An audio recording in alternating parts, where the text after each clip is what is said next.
Hi and welcome to today's video. Welcome to the Tinder Cup. My name is Maggie and today we're going to do chapati. You need cold water, warm water, oil, the bucket, salt and flour. Yes. So what you're going to do, you follow the instructions as it's going to be. You get your cold water and you mix in the warm water until you have the lukewarm water. Yeah, it's called lukewarm water. You do not use the warm water from the tap, especially if you live in countries like Sweden, Germany, Norway or USA, because that water is very contaminated and very dangerous for your body or your life. Yeah, so add in salt, like enough salt that is good to be like you're going to eat food, the enough salt for you, because we have different kind of salt that we eat. Some people eat a lot of salt, people eat too much of salt. So add the salt to your desirable amount you want. Then get flour, put flour in the thing. Get your bowl and put in your bowl. It's boil. Okay, add in the oil. We do this because we want it to be soft. You can use the cooking oil or you can use butter. I'll bring for you one side when I am using butter, but today we are going to use the cooking oil. So add in your cooking oil or your olive oil, whatever oil that works for you. Mix it and mix. It's a little bit boring doing this, but continue doing this process until when it's ready. Yeah, as it looks like that, it means that we need to get in more flour, right? So you get extra oil as I did if you want to, because it's the texture. I had the texture was not that good, so I used more cooking oil. But if you don't want to use mixed cooking oil, it's so fine. So get your flour and add in, don't add in too much, add in just a little little by little until when you get your desirable texture. The texture, we're going to see it later on, how it looks like when you are done.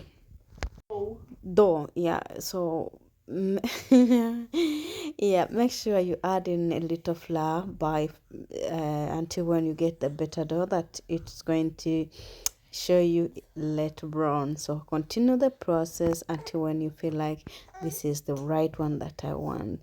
If you feel like where you are it's too long, you can get down on the floor and continue doing the process. As you see there, I added in some more flour so that my dough can be a little bit better, and it should, when I'm done, it should not touch, and nothing should be remaining on my hands. Well, it looks like that at the end of the day when you are done. That's how soft it is. And after doing that, you have to put on the paraffin bag, pose paraffin bag, right? You cover it with that. I think in Swedish it's påse. So you cover with that for 10 to 15 minutes, but you can choose to remove it just like after 10 minutes or 1 hour or 2 hours. It doesn't really matter how long you cover it. It depends on how you want it to be covered, how long you want it to be covered. Well, so as you're doing this, make sure when you're done, ta-da, then we got that one. And when you are done with that, make sure your frying pan is on the cooker so that you can have it safe there, so that it's warm and it does not need too much of heat, but it should be warm. So when you're done, put it on the board, and then follow the process as I'm going to get to show you.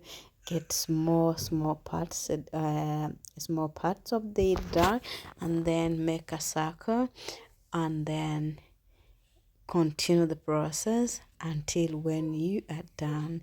It does not need to look perfect, but the thing is, if it doesn't look this perfect, the circle, it's going to be hard for you to make them to be like round. By the way, chapatis do not need to be round, but just in case you want perfect and good looking chapatis, we all want the perfect ones, right?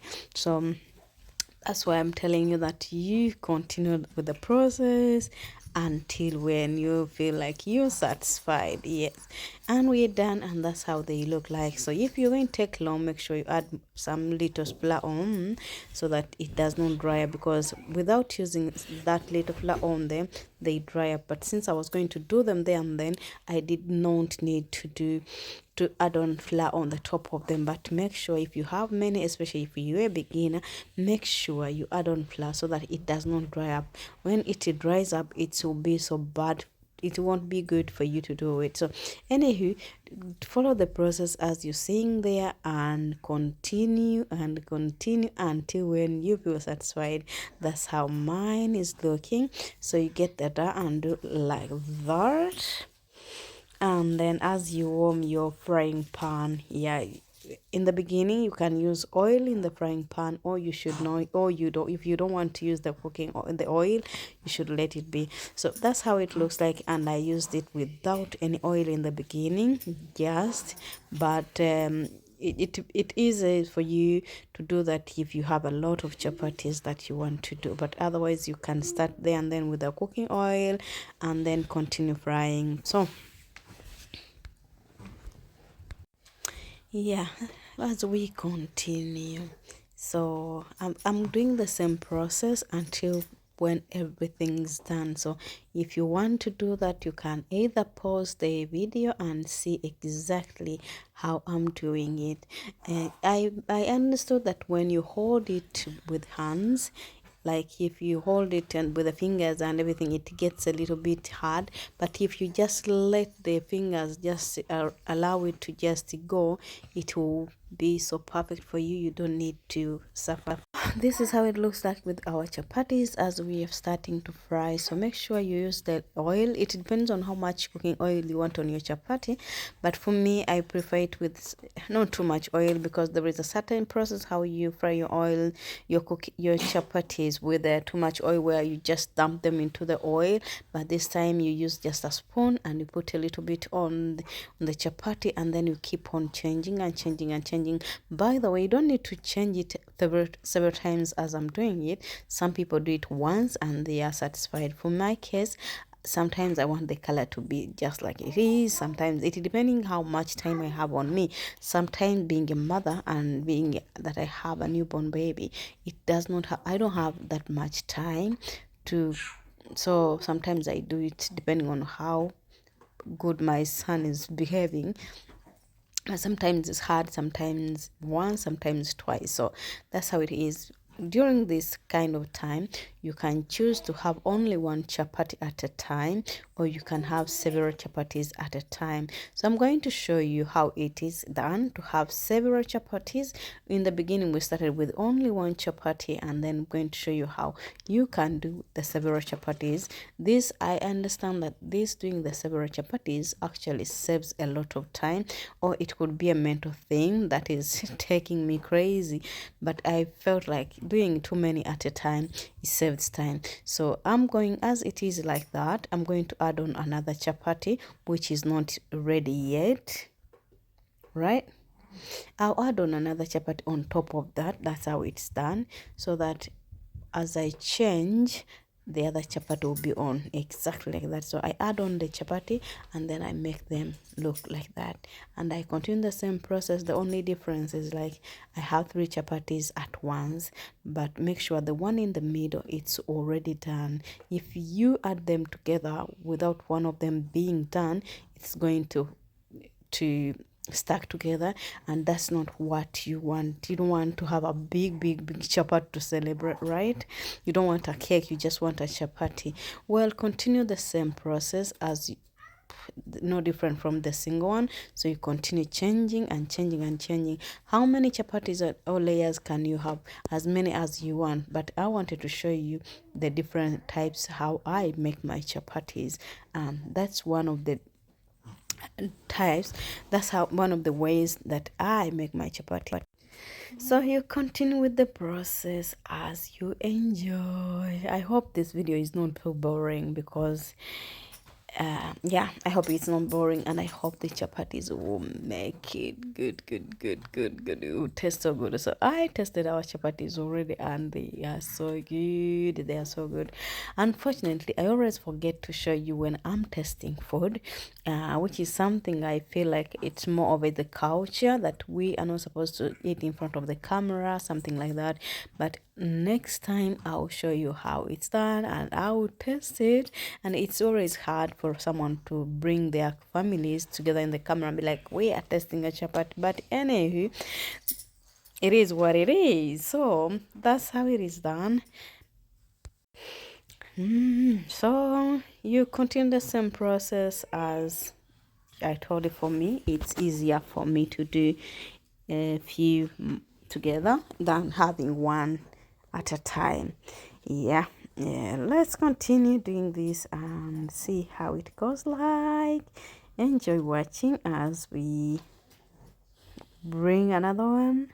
Yeah, by the way, I forgot to tell you that during this time, for the difference between chapati and other things like sambosas, you all know sambosas, you can put them aside and just do one thing and do another.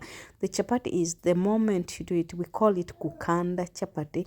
The moment after rolling them, you have to put them on oil in the frying pan there and then. You don't need to wait for hours and hours, which is not the case with the sambosa. The sambosa you can wait for 2 minutes, if 3, 5, 10 minutes, but chapatis you have to fry them there and then after the rolling. So that's the only difference between chapati and sambosas. And another thing is the same dough that you use for the sambosas is the same dough almost you use for the chapati. It's only the difference that you want the softer sambosas, and for the softer chapatis, and for the sambosas it doesn't really matter that much because it comes like automatically. And the dough for the sambosa is really small, like they are very tiny, so for them it doesn't really matter. But for the chapati it does really matter. The size of the chapati depends on what you really want, you yourself choose. I could be that when I'm doing those, they are too big for you, so try to do smaller in the beginning. Try with the small thing, and then you go bigger and bigger and bigger. I have from my friend that this is not actually a frying pan for the chapatis. If you want a better frying pan for the chapati, it has to be open. It is not supposed to look like this one. It has to be an open one. I think you know the open ones. Yeah, it should be open, not closed like this one. Anyway, this is how chapatis are done, and I hope you're enjoying this video, and I hope you have to try it, or you have tried many other things. Next time I'll bring you something else. I'm thinking about doing for you mandazi, the daddies, we call them small bondazi, the daddies. And I'll do for you the buns or bread, and I'll do for you anything you want me to do. Just comment. Those are that's the results of our chapati, and they were so good. I'm telling you, we are 3 people eating this, but it will be done in 2 days or 3 days. Bye.